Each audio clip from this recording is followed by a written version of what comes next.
Hello, my dear students. Today we are starting our class Liberty, Equality, Fraternity, Chapter 2. Today we are discussing about mainly the impact of French Revolution and something about Napoleon Bonaparte, his reforms. Okay. Part 5 video ആണ് നമ്മളിപ്പോൾ എടുക്കുന്നത്. Five class ആണ്. Part 4 വീഡിയോയിൽ നമ്മൾ എവിടെയാണ് അവസാനിപ്പിച്ചതെന്ന് നമുക്കൊന്ന് ഓർക്കാം അല്ലേ, എന്നിട്ട് നമുക്ക് നമ്മുടെ ഇന്നത്തെ ക്ലാസ്സിലേക്ക് കയറാം. അപ്പം നമ്മൾ പാർട്ട് 4 ലാസ്റ്റ് ഭാഗത്ത് പറഞ്ഞത് റീൻ ഓഫ് ടെറർ, റോബിൻസ്പിയറുടെ ലീഡർഷിപ്പിൽ ഗില്ലറ്റിൻ ചെയ്യപ്പെട്ട് 1500 ഓളം ആളുകൾ ഒറ്റ ദിവസം തന്നെ അല്ലെ ഒരേ നിമിഷം തന്നെ മസാക്കിർ ചെയ്യപ്പെട്ട ആ ഒരു ഇവൻ്റാണ് റെയിൻ ഓഫ് ടെറർ. എങ്ങനെയാണ് ഈ റെയിൻ ഓഫ് ടെറർ എൻഡ് ആയതെന്നും നമ്മൾ ഇന്നലെ കണ്ടു. People guillotine Robespierre himself. റോബിൻസ്പിയറിനെ ആളുകൾ ഗില്ലറ്റിൻ ചെയ്തതോടെ റെയിൻ ഓഫ് ടെറർ എൻഡായി അല്ലേ. അപ്പോൾ ഇന്നത്തെ ക്ലാസ്സിലേക്ക് നമുക്ക് കയറാം. ഒരു ന്യൂ കീ വേർഡാണ് നമ്മൾ ആദ്യം നോക്കുന്നത്, September massacre. What was this September massacre? Right a short note. Robespierre and Committee of Public Safety imprisoned thousands of people, including nobles, priests, and supporters of king. Robespierre and the Committee of Safety, Public Safety. നിങ്ങൾ കഴിഞ്ഞ ദിവസത്തെ ക്ലാസ്സിൽ ഈ സംഭവം നമ്മൾ പറഞ്ഞതാണ്. അവർ public safety committee എന്ന് പറഞ്ഞ് ഒരു കമ്മിറ്റിയെ രൂപീകരിച്ചു. എന്തിനു വേണ്ടിയായിരുന്നു? ബ്രിട്ടൻ അടക്കമുള്ള രാജ്യങ്ങൾ ഫ്രാൻസിനെ അറ്റാക്ക് ചെയ്യുകയും അതിനെ പ്രതിരോധിക്കാൻ വേണ്ടി, അവരുടെ സേഫ്റ്റി ഉറപ്പാക്കാൻ വേണ്ടി അവർ റോബിൻസ്പിയർ പോലെയുള്ള കുറച്ച് എക്സ്ട്രീം വയലൻസ് ഇഷ്ടപ്പെടുന്ന ആളുകളുടെ ഒരു കമ്മിറ്റി ഉണ്ടാക്കി. ആ കമ്മിറ്റിയാണ് കമ്മിറ്റി ഓഫ് പബ്ലിക് സേഫ്റ്റി. ഈ കമ്മിറ്റി ഓഫ് പബ്ലിക് സേഫ്റ്റി കുറേ ആളുകളെ ജയിലിലാക്കി. ആരെയൊക്കെയാണ് ജയിലിലാക്കിയത്? Nobles, priest and supporters of king. ഏതെങ്കിലും തരത്തിൽ റവല്യൂഷണറീസിന് സംശയമുള്ള nobles, priest, supporters of king എല്ലാവരെയും അവരെ ജയിലിലടച്ചു. They imprisoned thousands of people. They were branded traitors. അവരെ രാജ്യദ്രോഹികളായി ബ്രാൻഡ് ചെയ്തു. ഈ ജയിലിൽ കിടന്ന എല്ലാവരും ട്രൈറ്റേഴ്സ് ആണെന്ന് ഇവരങ്ങ് ബ്രാൻഡ് ചെയ്തു. Okay. When the prisons over crowded, about 1500 people were killed on the street of Paris. പ്രിസൺസൊക്കെ ഓവർ ക്രൗഡഡ് ആയപ്പോൾ, നിറഞ്ഞു കവിഞ്ഞപ്പോൾ ഏകദേശം 1500 ആൾക്കാരെ അവർ ഒറ്റയടിക്ക് ഗില്ലറ്റിൻ ചെയ്യപ്പെട്ടു. ഗില്ലറ്റിൻ എന്ന് പറയുന്ന മെഷീൻ നമ്മൾ ഇന്നലെ കണ്ടതാണ്. എന്നാലും നമുക്കൊന്നുകൂടി കാണാം. ഏതാണ് ഈ guillotine? This one is the guillotine, A special machine. അതിനെപ്പറ്റി നിങ്ങളുടെ പേജ് നമ്പർ 42 കാണിച്ചിട്ടുണ്ട് ഗില്ലറ്റിൻ. അതിൻ്റെ ഒരു ചെറിയ ഒരു എക്സ്പ്ലനേഷനും അവിടെ കൊടുത്തിട്ടുണ്ട്. നിങ്ങൾക്ക് സെൽഫ് റീഡിങ്ങിന് വേണ്ടി തന്നിരിക്കുന്ന ഭാഗമാണ്, നിങ്ങൾ തന്നെ വായിച്ചാൽ മതി. അവിടെ പറയുന്നുണ്ട് ഈ ഗില്ലറ്റിൻ ആരാണ് കണ്ടുപിടിച്ചതെന്ന്. ഡോക്ടർ ജോസഫ് ഇഗ്നസ് ഗില്ലറ്റിൻ എന്ന് പേരുള്ള, ഗില്ലറ്റിൻ എന്ന് തന്നെ പേരുള്ള ഒരു ഡോക്ടറാണ് ഈ മെഷീൻ്റെ ഇൻവെൻഷൻ നടത്തിയത്. അതുകൊണ്ട് അദ്ദേഹത്തിൻ്റെ പേരിൻ്റെ ലാസ്റ്റ് നെയിമാണ് ഗില്ലറ്റിൻ. അങ്ങനെയാണ് ഈ മെഷീന് ഗില്ലറ്റിൻ എന്ന പേര് കിട്ടിയത്. ഓക്കെ. അപ്പോൾ ഈ മെഷീൻ്റെ പ്രത്യേകത എന്ന് പറയുന്നത്, ഇതിൻ്റെ മുകളിൽ കാണുന്ന ആ ബ്ലേഡ്, അത് താഴെ കൊല്ലപ്പെടേണ്ട ആളിൻ്റെ തല വയ്ക്കുന്നു, അല്ലെങ്കിൽ കഴുത്ത് വയ്ക്കുന്നു. ഈ ആ ഒരു കയറ് വലിച്ചു വിടുമ്പോൾ ഈ മെഷീൻ്റെ ബ്ലേഡ് അയാളുടെ കഴുത്തിലേക്ക് വീഴുകയും കഴുത്തും അദ്ദേഹത്തിൻ്റെ ബോഡിയും രണ്ടായി പിളർന്നു പോവുകയും ചെയ്യും. അപ്പം വളരെ എളുപ്പത്തിൽ ആളുകളെ കൊന്നൊടുക്കാൻ പറ്റിയ ഒരു മെഷീനായിരുന്നു ഈ ഒരു ഗില്ലറ്റിൻ. അങ്ങനെ 1500ഓളം ആളുകൾ ഗില്ലറ്റിൻ ചെയ്യപ്പെട്ടു. This incident was known as September massacre. ഈ ഒരു പ്രത്യേക സംഭവത്തെയാണ് ഹിസ്റ്റോറിയൻസ് സെപ്റ്റംബർ മസാക്കർ എന്ന് വിളിക്കുക. സെപ്റ്റംബർ മാസത്തിലാണ് ഇത് സംഭവിച്ചത്. So it was called September massacre. Okay. Then now we are going to the main question. അതിലേക്ക് വരുന്നതിന് മുമ്പ് നമുക്ക് ഒരു ചെറിയൊരു ഭാഗം ഇനി എനിവേ ചോദിച്ചാലോ? What was the speciality of directory, the system of government introduced in France? After the this September massacre, a new constitution was introduced in France. They introduced their constitution. എവിടെ വെച്ചാൽ ഇവർ ഈ കോൺസ്റ്റിറ്റ്യൂഷൻ എഴുതിയത്? നമ്മൾ പഠിച്ചതാണ് tennis കോർട്ടിലാണ് അല്ലേ? Tennis കോർട്ടിൽ അവർ ഓത്തൊക്കെ എടുത്തിട്ട് അവിടെ ഇരുന്ന് ഫ്രാൻസിന് വേണ്ടി ഒരു കോൺസ്റ്റിറ്റ്യൂഷൻ അവരെ പ്രിപ്പയർ ചെയ്തു. So after this reign of terror, a new constitution came into being in France in 1795. Based on this constitution, a committee consisting of 5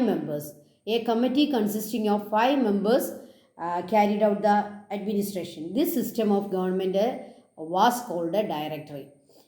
അപ്പോൾ റെയിൻ ഓഫ് ടെററൊക്കെ അവസാനിച്ചു. റോബിൻസ്പിയർ ഗില്ലറ്റിൻ ചെയ്യപ്പെട്ടു. അതിനുശേഷം അവരെ 5 മെമ്പേഴ്സിനെ സെലക്ട് ചെയ്യുകയും അവരുടെ കോൺസ്റ്റിറ്റ്യൂഷന് അനുസരിച്ച് അവർ അഡ്മിനിസ്ട്രേഷൻ സ്റ്റാർട്ട് ചെയ്യുകയും ചെയ്തു. ഈ ഒരു സിസ്റ്റത്തിന് പറയുന്ന പേരാണ് directory. The system of government was called directory. In that particular system, a committee consisting of 5 members carried out the administration of France. Okay, ഫ്രാൻസിൻ്റെ അഡ്മിനിസ്ട്രേഷൻ ഒരു 5 ആളുകൾ ചെയ്യുന്ന ഒരു ഫോം ഓഫ് ഗവൺമെൻറ്റിൻ്റെ പേരാണ് directory. Then next the main question, what were the impact of French revolution? French revolution ലോകത്ത് എന്ത് impact ഉണ്ടാക്കി? ഇതൊരു ഷുവർ ക്വസ്റ്റ്യൻ ആണ്. നമ്മുടെ ഫസ്റ്റ് ടൈമിൽ ചോദിക്കാം, നമ്മുടെ പബ്ലിക് എക്സാമിനും ചോദിക്കാം. അപ്പോൾ എല്ലാവരും ഇത് പഠിക്കുക, എന്നിട്ട് അതിൻ്റെ പോയിൻറ്റ്സ് കുറിച്ച് പഠിച്ചോളുക.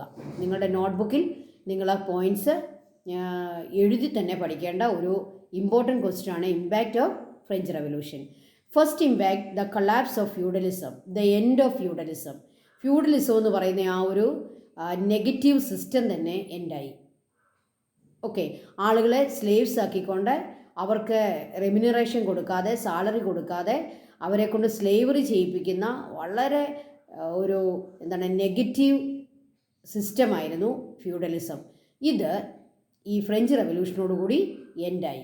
The collapse of feudalism. Feudal ലോർഡ്സിനെ, നോബിൾസിനെ അവർ ഗില്ലറ്റിൻ ചെയ്ത് ഒട്ടുമിക്കവാറും എല്ലാവരെയും കൊന്നു തന്നെ കളഞ്ഞു. So the end of feudalism was the first impact. Second impact, a rise of middle class. ട്രേഡിലൂടെയും അഗ്രികൾച്ചറിലൂടെയും വെൽത്തിയായി മാറിയ കോമൺ പീപ്പിൾ മിഡിൽ ക്ലാസ് എന്ന ഒരു ലെവലിലേക്ക് വന്നു. അതിനെയാണ് നമ്മൾ എന്ത് പറയുക? A rise of middle class. Then third impact, the special privileges of clergy and nobles were abolished. Special privileges എന്തൊക്കെ ക്ലർജിക്കും നോബിൾസിനും ഉണ്ടായിരുന്നോ അതെല്ലാം അബോളിഷ് ചെയ്തു. Okay, they abolish all the special privileges of clergy and nobles. The old regime disappeared and a new form of government introduced. അതെന്താണ്? രാജഭരണം അവസാനിച്ചു, ഡയറക്ടറിയുടെ ഭരണം വന്നു. ജനങ്ങളിൽ നിന്നും സെലക്ട് ചെയ്യപ്പെട്ട 5 ആളുകൾ ചേർന്ന് ഭരിക്കുന്ന ഡയറക്ടറി അവിടെ ഭരിക്കാൻ തുടങ്ങി. അപ്പോൾ അതാണ് ഫ്രഞ്ച് റവല്യൂഷൻ്റെ fourth impact. The old regime disappeared and a new form of government introduced. Then next, the concept of a nation in its full sense came into being. ഒരു നേഷൻ എന്ന ഒരു കോൺസെപ്റ്റ് അവിടെ ഉണ്ടായി. അതായത് ഞങ്ങൾ ഫ്രഞ്ചുകാർ അല്ലേ, ഞങ്ങൾ ഫ്രഞ്ചുകാരാണ് എന്ന ഒരു കോൺസെപ്റ്റ്, നേഷന് ഇമ്പോർട്ടൻസ് ഉള്ള ഒരു കോൺസെപ്റ്റ് ഉണ്ടായി. അതിനു മുമ്പ് ആർക്കായിരുന്നു ഇമ്പോർട്ടൻസ്? കിങ്. എന്നാൽ ഇപ്പോഴോ nation. New concepts like democracy, sovereignty of the people realised. ഈ ഒരു ഫ്രഞ്ച് റവല്യൂഷനാണ് ഡെമോക്രസി എന്നുള്ള ഒരു ന്യൂ ഫോം ഓഫ് ഗവൺമെൻറ്റിൻ്റെ ഇൻട്രഡക്ഷൻ കൊണ്ടുവന്നത്. ജനാധിപത്യം, അതിൻ്റെ ഒരു കോൺസെപ്റ്റ് ഉണ്ടായത്, അല്ലെങ്കിൽ മറ്റ് രാജ്യങ്ങളിലേക്ക് ഡെമോക്രാറ്റിക് ഫോം ഓഫ് ഗവൺമെൻറ് ഉണ്ടാകാനൊക്കെ ഇടയാക്കിയത് ഫ്രഞ്ച് റവല്യൂഷനാണ്. So one important impact of French revolution was the concept like democracy and sovereignty of the people realised. Last, it influence the later revolutions and independence struggles. പിന്നീട് ലോകത്തുണ്ടായ Russian revolution, Chinese revolution പോലെയുള്ള റെവല്യൂഷൻസിനെ influence ചെയ്തു. ആ രാജ്യത്തെ ജനങ്ങൾക്ക് ഒരു revolution ഉണ്ടാക്കാനുള്ള influence കൊടുത്തത് French റവല്യൂഷനാണ്. അപ്പോൾ മറ്റുള്ളവരെ അവർ ഇൻഫ്ലുവൻസ് ചെയ്തു. അതുപോലെ തന്നെ ഇൻഡിപെൻഡൻസിന് വേണ്ടി ഏഷ്യൻ, ആഫ്രിക്കൻ, ലാറ്റിൻ അമേരിക്കൻ രാജ്യങ്ങളിൽ ഇൻഡിപെൻഡൻസ് സ്ട്രഗിൾ ഉണ്ടാകാനും ഒരു ഇൻഫ്ലുവൻസ് കൊടുത്തത് ഫ്രഞ്ച് റവല്യൂഷനാണ്. അപ്പം ഫ്രഞ്ച് റവല്യൂഷൻ്റെ ഇമ്പാക്റ്റ് എന്ന് പറയുന്നത് ഫ്രാൻസിൽ മാത്രം കോൺസെൻട്രേറ്റ് ചെയ്യുന്ന, ഫ്രാൻസിൽ മാത്രം ഒതുങ്ങി നിൽക്കുന്ന ഒരു ഇമ്പാക്റ്റ് അല്ല, ലോകം മുഴുവൻ ഇമ്പാക്റ്റ് ഉണ്ടാക്കിയ ഒരു റെവല്യൂഷനായിരുന്നു French revolution. It was the most important one. അതുകൊണ്ടായിരിക്കുമല്ലോ കഴിഞ്ഞ തവണത്തെ പുസ്തകത്തിൽ 5 റെവല്യൂഷൻ പഠിക്കാനുണ്ടായിരുന്ന സ്ഥാനത്ത് നിങ്ങൾക്ക് ഒരൊറ്റ റെവല്യൂഷൻ പഠിച്ചാൽ മതി, അത് ഈ ഫ്രഞ്ച് റെവല്യൂഷനാണ്. അതെന്തുകൊണ്ടായിരിക്കാം? ഇതാണ് ലോകത്ത് ഏറ്റവും കൂടുതൽ ഇമ്പാക്റ്റ് ഉണ്ടാക്കിയ റെവല്യൂഷൻ. അപ്പോൾ ഒന്നാമത്തെ കൊളാപ്സ് ഓഫ് ഫ്യൂഡലിസം, രണ്ടാമത്തെ rise of middle class, third one the special privileges of clergy and the nobles were abolish, and fourth one old regime disappeared and a new form of government introduced, and the next one the concept of nation in its full sense into being. New concepts like democracy and sovereignty of the people realized, and it influenced the later revolutions and independence struggles. അപ്പോൾ എല്ലാവരും പഠിച്ചു വെച്ചോളുക. Okay, now ഇനി നമ്മൾ ഈ ഒരു ഡയറക്ടറിയുടെ ഭരണത്തിന് ശേഷം നമ്മളൊരു ഇമ്പോർട്ടൻ്റ് എംപററിനെ പരിചയപ്പെടാൻ പോവുക. എന്താണ് അദ്ദേഹത്തിൻ്റെ പേര്? Napoleon Bonaparte. നെപ്പോളിയൻ ബോണപ്പാർട്ട് എന്ന് പറയുന്ന ലോകം തന്നെ ഇന്നും ബഹുമാനിക്കുന്ന, ആദരിക്കുന്ന ഒരു എംപററാണ് നെപ്പോളിയൻ ബോണപ്പാർട്ട്. അപ്പം നമ്മളിപ്പോൾ പഠിക്കാൻ പോകുന്നത് ഫ്രാൻസിൽ ഡയറക്ടറിയെ മാറ്റി ഒരു ഒരാളുടെ ഭരണത്തിലേക്ക്, ഒരു സെൽഫ് ഭരണത്തിലേക്ക്, ഒരു സ്വന്തം ഭരണത്തിലേക്ക് വന്ന നെപ്പോളിയൻ ആരായിരുന്നു? നെപ്പോളിയൻ ബോണപ്പാർട്ട് എങ്ങനെയാണ് ഫ്രാൻസിൽ അധികാരത്തിലെത്തിയത്? യഥാർത്ഥത്തിൽ അദ്ദേഹം ആരായിരുന്നു? അദ്ദേഹത്തിൻ്റെ റീഫോംസ് എന്തൊക്കെയാണ്? അദ്ദേഹം എങ്ങനെയാണ് ഫ്രാൻസിനെ ഭരിച്ചത്? ഇദ്ദേഹത്തിന് ഫ്രാൻസിനെ എത്ര കാലം ഭരിക്കാൻ പറ്റി? ആരാണ് അദ്ദേഹത്തെ തോൽപ്പിച്ചത്? എങ്ങനെയാണ് നെപ്പോളിയൻ ഭരണം അവസാനിച്ചത്? ഇങ്ങനെയുള്ള ചില കാര്യങ്ങളൂടി നമുക്ക് ഈ ചാപ്റ്ററിൻ്റെ അവസാന ഭാഗത്ത് പഠിക്കാനുണ്ട്. നമുക്ക് അതുകൂടി പഠിച്ചേക്കാം. Who was Napoleon Bonaparte and how he became the emperor of France. ഒരു സാധാരണ കുടുംബത്ത് ജനിച്ച ഒരു സാധാരണക്കാരനായ മനുഷ്യൻ എങ്ങനെയാണ് ഫ്രാൻസിൻ്റെ ചക്രവർത്തിയായി മാറിയത്? അതാണ് നമ്മളിപ്പോൾ പഠിക്കാൻ പോകുന്നത്. Okay, who was Napoleon Bonaparte. നമുക്ക് ആദ്യം നെപ്പോളിയൻ ബോണപ്പാർട്ടിൻ്റെ ഒരു പിക്ചർ ഒന്ന് കാണാം. ഇദ്ദേഹമാണ് നെപ്പോളിയൻ ബോണപ്പാർട്ട്. ഇദ്ദേഹം വളരെ ഒരു പൊളി മനുഷ്യനായിരുന്നു. നമുക്കൊന്ന് പഠിച്ചു നോക്കാം, ആരായിരുന്നു ഇദ്ദേഹം? Napoleon was the brigadier general in the French army. French ആർമിയിലെ ഒരു ബ്രിഗേഡിയർ ജനറലായിരുന്നു നെപ്പോളിയൻ. അദ്ദേഹത്തിൻ്റെ ഫുൾ നെയിം നെപ്പോളിയൻ ബോണപ്പാർട്ട്. ഒരു ബ്രിഗേഡിയർ ജനറൽ എന്ന് പറയുമ്പോൾ ഒരു ആർമിയിൽ ഒരു അത്യാവശ്യം നല്ല ഒരു പൊസിഷനാണ് ബ്രിഗേഡിയർ ജനറൽ. അപ്പോൾ അങ്ങനെ അത്യാവശ്യം ഒരു ആർമി ഓഫീസറായിട്ടിരിക്കുന്ന ഒരു സാധാരണ ലെവലിൽ നിന്ന് വന്ന ഒരു വ്യക്തിയായിരുന്നു Napoleon. He was a brigadier general in the French army. ഇനി ഇദ്ദേഹം എങ്ങനെയാണ് അധികാരത്തിലേക്ക് വരുന്നത്? He ceased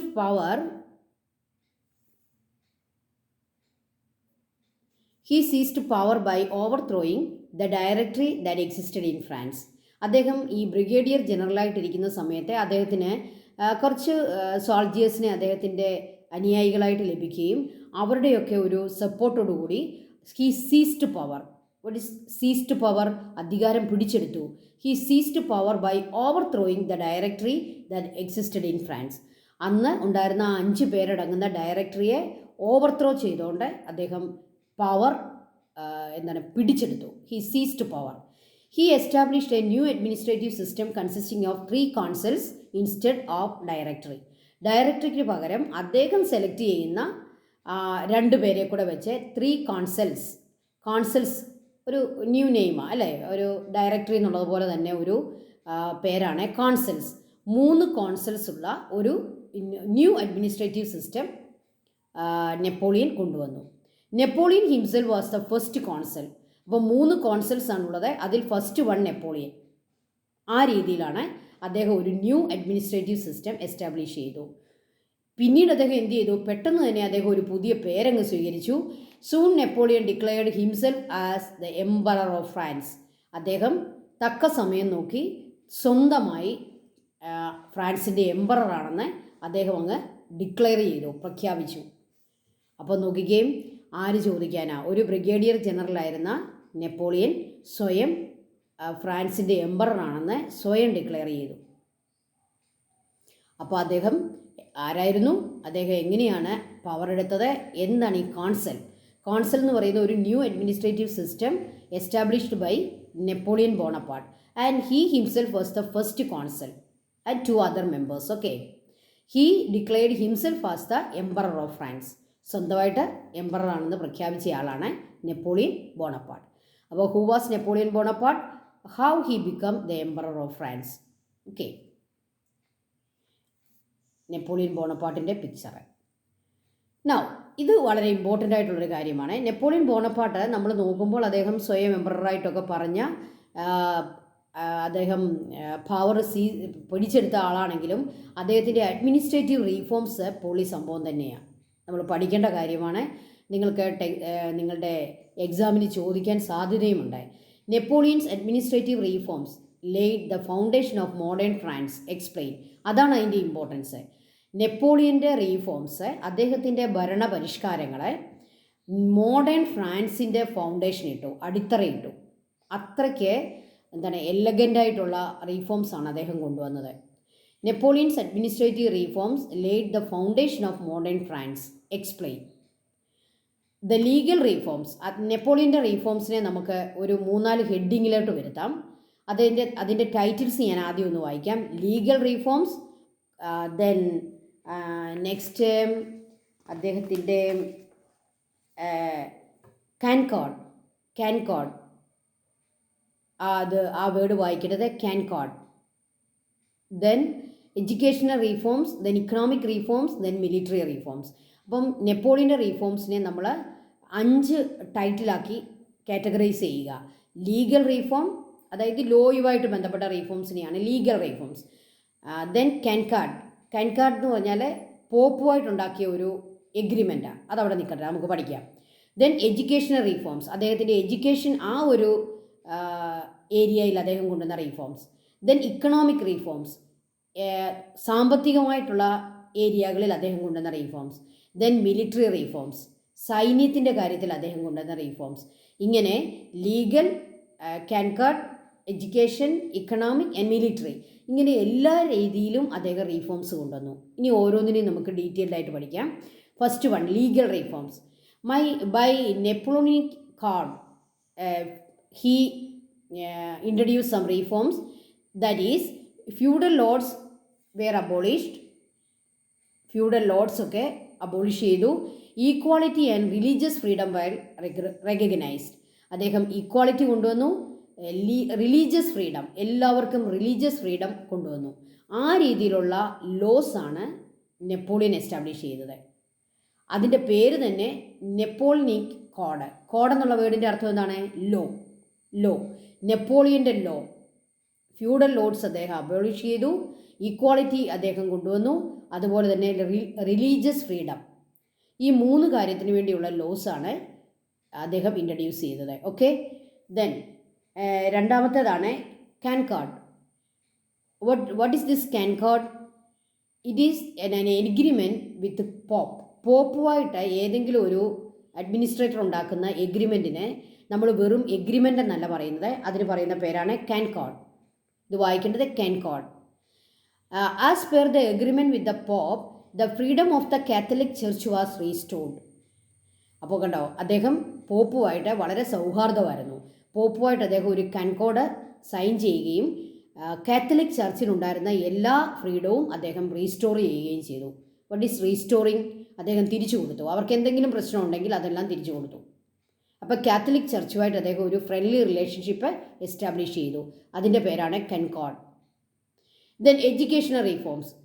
what were the educational reforms of Napoleon? He take steps for taking the universal education. എല്ലാവർക്കും എഡ്യൂക്കേഷൻ, അതാണ് universal education means education for all. അപ്പോൾ ഫ്രാൻസിലെ എല്ലാവർക്കും എഡ്യൂക്കേഷൻ കിട്ടത്തക്ക രീതിയിൽ അദ്ദേഹം ചില റീഫോംസ് കൊണ്ടുവന്നു. അദ്ദേഹം ചില സ്റ്റെപ്സ് എടുത്തു. എന്താണ് ഒന്നാമത്തെ step? Government run schools were establish. അദ്ദേഹം ഗവൺമെൻറ് റൺ ചെയ്യുന്ന സ്കൂളുകൾ കൊണ്ടുവന്നു. അതിൻ്റെ പേര് നോക്കിയേ, ലൈസി. സെക്കൻഡറി സ്കൂളുകളുടെ പേരാണ്. ഫ്രാൻസിലെ സെക്കൻഡറി സ്കൂളുകൾ അറിയപ്പെടുന്നത് lazy. So he established so many secondary schools, lycees. Then he introduced one university also. University of France was established. അപ്പോൾ നെപ്പോളിയൻ വളരെ നല്ലൊരു അഡ്മിനിസ്ട്രേറ്റർ ആണെന്ന് തെളിയിക്കുന്നതാണ് അദ്ദേഹത്തിൻ്റെ എഡ്യൂക്കേഷണൽ റീഫോംസ്. അദ്ദേഹം സെക്കൻഡറി സ്കൂളുകൾ സ്ഥാപിക്കുകയും യൂണിവേഴ്സൽ എഡ്യൂക്കേഷൻ എന്നുള്ള കോൺസെപ്റ്റിലേക്ക് വരികയും അദ്ദേഹം ഒരു യൂണിവേഴ്സിറ്റി തന്നെ യൂണിവേഴ്സിറ്റി ഓഫ് ഫ്രാൻസ് എസ്റ്റാബ്ലിഷ് ചെയ്യുകയും ചെയ്തു. അപ്പം വളരെ നല്ല എഡ്യൂക്കേഷണൽ റീഫോംസ് അദ്ദേഹം ഇൻട്രൊഡ്യൂസ് ചെയ്തു. Okay, then economic reforms. എന്തൊക്കെയാണ് നെപ്പോളിയൻ്റെ economic reforms? He establish the Bank of France. നോക്കിക്കേ, ഫ്രാൻസിൽ അതുവരെയും ഒരു ബാങ്ക് ഇല്ലായിരുന്നു. അദ്ദേഹം ബാങ്ക് ഓഫ് ഫ്രാൻസ് എന്ന പേരിൽ ഒരു ബാങ്ക് തന്നെ എസ്റ്റാബ്ലിഷ് ചെയ്തു. And implemented a unified currency system. ഒരു ഫ്രാൻസിൽ എല്ലായിടത്തും ഒരുപോലെയുള്ള ഒരു കറൻസി സിസ്റ്റവും അദ്ദേഹം കൊണ്ടുവന്നു. Unification of currency system. Then his military reforms. The army was recognised into several battalion. അദ്ദേഹം ആർമിയെ പല ബറ്റാലിയൻസ് ആയിട്ട് കാറ്റഗറൈസ് ചെയ്തു. അദ്ദേഹം റീഓർഗനൈസ് ചെയ്തു. ആർമിയെ പല ബറ്റാലിയൻസ് ആയിട്ട് റീഓർഗനൈസ് ചെയ്തു. അപ്പോൾ മിലിറ്ററി റീഫോംസും അത്യാവശ്യം അല്ലേ നല്ലതാണ്, നല്ല എലഗൻറ്റ് റീഫോമാണ്. അപ്പോൾ legal reforms, then concord, then education reform, then economic reform and military reform. Battalions ആയിട്ട് അതിനെ റീഓർഗനൈസ് ചെയ്തു. ഓക്കെ, ഇത് ഇമ്പോർട്ടൻ്റ് ആണ്, പഠിച്ചോണേ, ഇമ്പോർട്ടൻ്റ് ആണ്. അടുത്തത് prepare a note on continental system. നെപ്പോളിയന് യൂറോപ്പിലെ ഏറ്റവും എനിമീസ് എന്ന് പറയാവുന്ന രാജ്യമായിരുന്നു ബ്രിട്ടൻ. കാരണം എന്താണെന്നൊക്കെ നമ്മൾ ഈ ക്വസ്റ്റ്യനകത്ത് പഠിക്കുന്നുണ്ട്. Prepare a note continental system. എന്താണ് continental system? Napoleon's arch enemy was Britain. എന്താണ് ഈ arch enemy? Most important enemy. നെപ്പോളിയന് യൂറോപ്പിലെ മിക്ക രാജ്യങ്ങളും എനിമീസാണ്. പക്ഷേ അതിനകത്തെ നമ്പർ വൺ എന്ന് പറയാവുന്ന എനിമിയായിരുന്നു Britain. He devise plans to destroy Britain economically. അദ്ദേഹം പ്ലാനുകൾ കൊണ്ടുവന്നു. എന്തിനാണ്? ബ്രിട്ടനെ ഇക്കണോമിക്കലി ഡിസ്ട്രോയ് ആക്കുക, ബ്രിട്ടനെ ഇക്കണോമിക്കലി തകർക്കുക.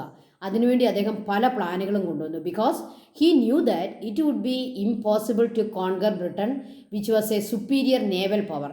അപ്പം നിങ്ങൾക്കൊരു ഡൗട്ട് വരും, അദ്ദേഹം എന്തുകൊണ്ടാണ് ഈ ബ്രിട്ടനെ പൊളിറ്റിക്കലി അവരെ കീഴടക്കി അല്ലെങ്കിൽ അവരെ പിടിച്ചെടുക്കാത്തത് എന്തുകൊണ്ടാണ്? ആ രാജ്യത്തെ കീഴ്പ്പെടുത്താത്തത് എന്തുകൊണ്ടാണ്? അദ്ദേഹത്തിന് അറിയാൻ കീഴ്പ്പെടുത്താൻ പറ്റുകയില്ലെന്നേ. കാരണം എന്താ? Britain was a superior naval power. അവർ അന്നത്തെ ഏറ്റവും വലിയ നേവൽ പവറായിരുന്നു. അവരെ അങ്ങനെ കീഴ്പ്പെടുത്തുക ഇമ്പോസിബിൾ ആണെന്ന് മനസ്സിലാക്കിയ നെപ്പോളിയൻ ബുദ്ധിപൂർവ്വം കാര്യങ്ങൾ നീക്കി. അദ്ദേഹം എന്ത് ചെയ്തു? He devise plans to destroy Britain economically. അവരെ സാമ്പത്തികമായി തകർക്കാനായിട്ട് അദ്ദേഹം ചില പ്ലാനുകളൊക്കെ കൊണ്ടുവന്നു. The plan formulated for this purpose is known as continental system. അങ്ങനെ ഇക്കണോമിക്കലി അവരെ ഡിസ്ട്രോയ് ചെയ്യാൻ വേണ്ടി നെപ്പോളിയൻ കൊണ്ടുവന്ന പ്ലാനിൻ്റെ പേരാണ് കോണ്ടിനെൻ്റൽ സിസ്റ്റം. മനസ്സിലായല്ലോ? Continental system was the plan formulated by Napoleon Bonaparte for what purpose? To destroy Britain economically. Okay, according to this system, countries that were under the control of France were banned from trading with Britain. ഈ system അനുസരിച്ച് ഫ്രാൻസിൻ്റെ കൺട്രോളിലുള്ള മറ്റ് European രാജ്യങ്ങളും ആരുമായിട്ട് trade നടത്താൻ പാടില്ല?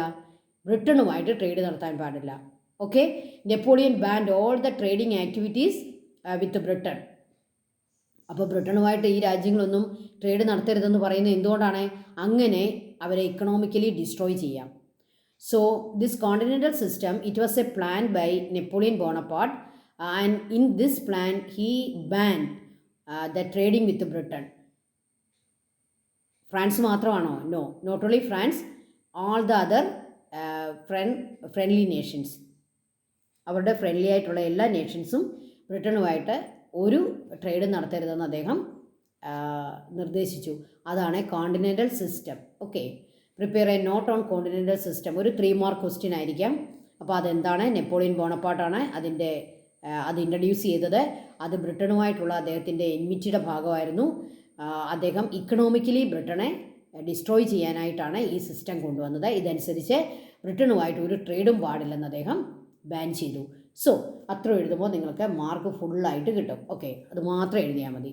ഇനി Waterloo എന്ന് പറയുന്ന സ്ഥലത്ത് നടന്ന ഒരു വലിയ ഒരു വാറാണ് വാട്ടർലൂ ബാറ്റിൽ. അത് നടന്ന വർഷം കണ്ടോ, വളരെ ഇമ്പോർട്ടൻ്റ് ആണ്. ഞാൻ അതുകൊണ്ടാണ് അതിനെ ഇച്ചിരി അത്യാവശ്യം നല്ല ബിഗ് സൈസിൽ തന്നിരിക്കുന്നത്. 1815 Napoleon was defeated by Britain in the battle of Waterloo in 1815. വാട്ടർലൂയിൽ നടന്ന ആ സ്ഥലത്താണ് ആ ബാറ്റിൽ നടന്നത്. അതുകൊണ്ടാണ് ആ ബാറ്റിലിൻ്റെ പേര് തന്നെ വാട്ടർലൂ ബാറ്റിൽ. 1815 ആണ് ആ സമയം. അപ്പോൾ ഇതോടുകൂടി നെപ്പോളിയൻ്റെ അഡ്മിനിസ്ട്രേഷൻ ഫ്രാൻസിൽ അവസാനിച്ചു. അദ്ദേഹം ഫ്രാൻസിൽ നിന്നും എക്സ്പെൽ ചെയ്യപ്പെട്ടു, നാട് കടത്തപ്പെട്ടു. അങ്ങനെ അദ്ദേഹം ഏതോ ഒരു ദ്വീപിൽ അദ്ദേഹം തൻ്റെ ശിഷ്ടകാലം കഴിച്ചുകൂട്ടി. അങ്ങനെ അവിടെ അദ്ദേഹം മരിച്ചു. അപ്പോൾ നെപ്പോളിയൻ അദ്ദേഹത്തിൻ്റെ ഭരണം അവസാനിപ്പിച്ച ബാറ്റിലാണ് ബാറ്റിൽ ഓഫ് വാട്ടർലൂ. ആര് തമ്മിലാണ് ഈ ബാറ്റിൽ നടന്നത്? ബ്രിട്ടനും നെപ്പോളിയനും തമ്മിൽ, ബ്രിട്ടനും ഫ്രാൻസും തമ്മിൽ നടന്ന ബാറ്റിലാണ് വാട്ടർലൂ. 1850. നമുക്കതിൻ്റെ ക്വസ്റ്റ്യൻ നോക്കാം. ഈ വാട്ടർലൂ ബാറ്റിലിൻ്റെ അതിൻ്റെ ഒരു സംഘാടകൻ എന്ന് പറയുന്ന ആളാണ് മെറ്റേണിങ്, ദ ആസ്ട്രിയൻ ചാൻസലർ. ബ്രിട്ടനുമായിട്ടും ഒക്കെ വളരെ ഫ്രണ്ട്ലി ആയിട്ടിരുന്ന ഒരു രാജ്യമാണ് ആസ്ട്രിയ. ആസ്ട്രിയയുടെ ചാൻസലറായിരുന്ന മെറ്റേണിക്കാണ് ഓർഗനൈസർ ഓഫ് ദിസ് ബാറ്റിൽ.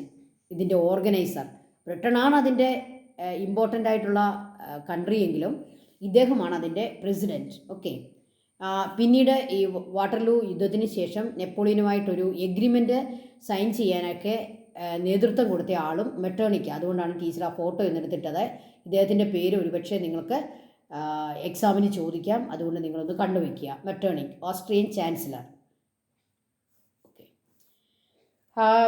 ഈ നമ്മുടെ ബാറ്റിൽ ഓഫ് വാട്ടർലൂ അതെങ്ങനെയാണ് എൻഡായെന്ന് നമുക്കൊന്ന് പഠിക്കാം. ഇവർ തമ്മിൽ യുദ്ധം നടന്നു. ആ യുദ്ധത്തിൽ നെപ്പോളിയൻ ഡിഫീറ്റ് അയക്കപ്പെട്ടു. Napoleon was completely defeated in the battle of Waterloo and he expelled from France. ഈ ബാറ്റിലിന് ശേഷം അവിടെ അവർ തമ്മിൽ ഒരു എഗ്രിമെൻ്റ് ഉണ്ടാക്കി. ആ എഗ്രിമെൻറ്റിൻ്റെ പേരാണ് കോൺഗ്രസ് ഓഫ് വിയന്ന. വിയന്നയിൽ നടന്ന കോൺഗ്രസ് എന്ന് പറഞ്ഞാൽ മീറ്റിംഗ് എന്നുള്ള അർത്ഥമേ ഉള്ളൂ. മീറ്റിംഗ്, വിയന്ന എന്ന് പറയുന്ന സ്ഥലത്ത് നടന്ന മീറ്റിംഗ് ഫ്രാൻസും ബ്രിട്ടനും തമ്മിൽ ഒരു എഗ്രിമെൻ്റ് സൈൻ ചെയ്തു. ആ എഗ്രിമെൻറ്റിൽ കുറച്ച് ഡിസിഷൻസ് അവരെടുത്തു. ആ ഡിസിഷൻസ് ആണ് നമ്മൾ ലാസ്റ്റായിട്ട് പഠിക്കാൻ പോകുന്നത്. What were the major decisions of the congress of Vienna. Vienna congress നടക്കുന്നത് ഏത് സംഭവത്തിന് ശേഷമാണ്? ബാറ്റിൽ ഓഫ് വാട്ടർലൂ യുദ്ധത്തിൽ ഫ്രാൻസ് തോൽക്കുകയും നെപ്പോളിയൻ പരാജയപ്പെടുകയും ചെയ്തതിന് ശേഷം ഫ്രാൻസും ബ്രിട്ടനും തമ്മിൽ ഒരു എഗ്രിമെൻ്റ് സൈൻ ചെയ്തു. ആ കോൺഗ്രസിൻ്റെ പേരാണ് വിയന്ന കോൺഗ്രസ്. അതിൻ്റെ പ്രധാനപ്പെട്ട decisions: they restore the monarchies that existed in the countries of Europe including France. France അടക്കമുള്ള എല്ലാ യൂറോപ്യൻ രാജ്യങ്ങളിലും മൊണാർക്കി, രാജഭരണം തിരിച്ചു കൊണ്ടുവന്നു. എല്ലാ രാജാക്കന്മാർക്കും അധികാരം തിരിച്ചു കൊടുത്ത ഒരു ഡിസിഷൻ അവിടെ എടുത്തു.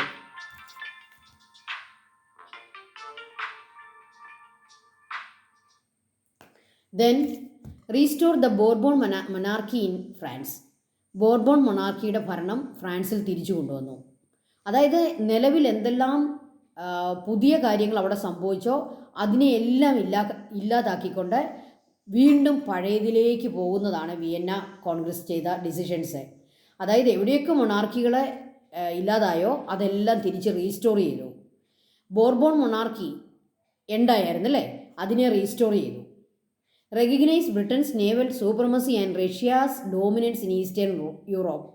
ബ്രിട്ടൻ്റെ നേവൽ സൂപ്രമസി റെക്കഗ്നൈസ് ചെയ്യുകയും റഷ്യയുടെ ഈസ്റ്റേൺ യൂറോപ്പിലുള്ള അവരുടെ ഡോമിനൻസിനെ റെക്കഗ്നൈസ് ചെയ്യുകയും ചെയ്തു. ഈസ്റ്റേൺ ഭാഗത്ത് റഷ്യയോട് പറഞ്ഞു, നിങ്ങൾ അവിടെ എല്ലാ അധികാരങ്ങളും എടുത്തോളുക. ഈസ്റ്റേൺ യൂറോപ്പ് റഷ്യയ്ക്ക് കൊടുത്തു. അതാണ് അടുത്ത ഡിസിഷൻ. ഇനി recognise the Austria's dominance in central Europe, യൂറോപ്പിൻ്റെ സെൻട്രൽ ഭാഗത്തെ ആസ്ട്രിയയ്ക്ക് എല്ലാ അധികാരങ്ങളും കൊടുത്തു. അവരുടെ ഡോമിനൻസ് റെക്കഗ്നൈസ് ചെയ്തു. അങ്ങനെ ഓസ്ട്രിയയ്ക്കും റഷ്യയ്ക്കും ബ്രിട്ടനും